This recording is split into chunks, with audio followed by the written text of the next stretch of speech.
Hello wives.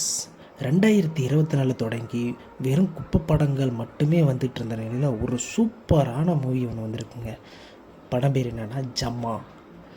இந்த படத்தை பரி இளவரசன் அவரே டைரக்ட் பண்ணி அவரே ஆக்டும் பண்ணி, ஏன்னா ஆக்டிங் அந்த படத்துக்கு அவரால் மட்டும்தான் அந்த ரோலை பண்ண முடியும்.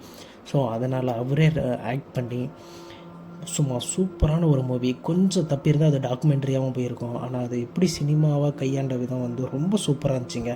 அந்த மூவி பற்றி தான் இன்றைக்கி பார்க்க போகிறோம். Come on, let's go.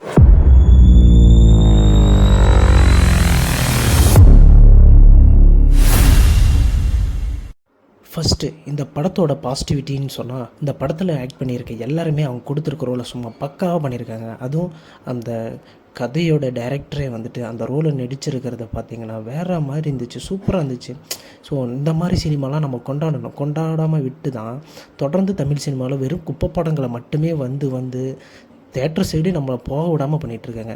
இந்த மாதிரி படங்களுக்கு நம்ம ஆதரவு தெரிவித்தா தான் இந்த மாதிரி நல்ல படங்கள் வர்றதுக்கு வாய்ப்புகளும் அதிகம். ஸோ இந்த படத்தில் இந்த ஸ்டோரி பார்த்திங்கன்னா ரொம்ப ஒரு புதுசான ஸ்டோரின்னு மட்டும் சொல்ல முடியாது. ஸோ இது மாதிரி ஒரு 2-3 படம் வந்திருந்தாலும் அதுலேருந்து இது எவ்வளோ தனித்துவமாக இருக்குதுன்னா, இது ரொம்ப நேர்த்தியாக கையாண்டிருக்காரு. இந்த டைரக்டர் ஒரு புது டைரக்டர் அப்படிங்கிற மாதிரி நம்ம எந்த இடத்துலையுமே சொல்லிட முடியாது. ஏன்னா அவ்வளோ அழகாக கேமரா ஒர்க்கும் சரி, அந்த டைலாக்கும் சரி, எல்லாமே ரொம்ப சூப்பராக எடுத்து பண்ணியிருக்காரு. இது எப்படி ஒவ்வொரு ஷார்ட் வைஸும் ரொம்ப சூப்பராக இருந்துச்சு. ஸோ இந்த மாதிரி படங்களை நம்ம கண்டிப்பாக கொண்டாடி ஆகணும்.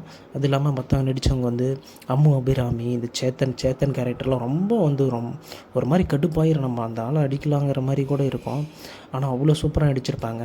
ஸோ அந்த படத்தோட பாசிட்டிவிட்டின்னு சொன்னால் அது இந்த மாதிரி விஷயங்கள். அது இல்லாமல் இளையராஜா சாரோட மியூசிக்கு அதெல்லாம் கேட்குறப்ப ரொம்ப சூப்பராகவே இருந்துச்சு.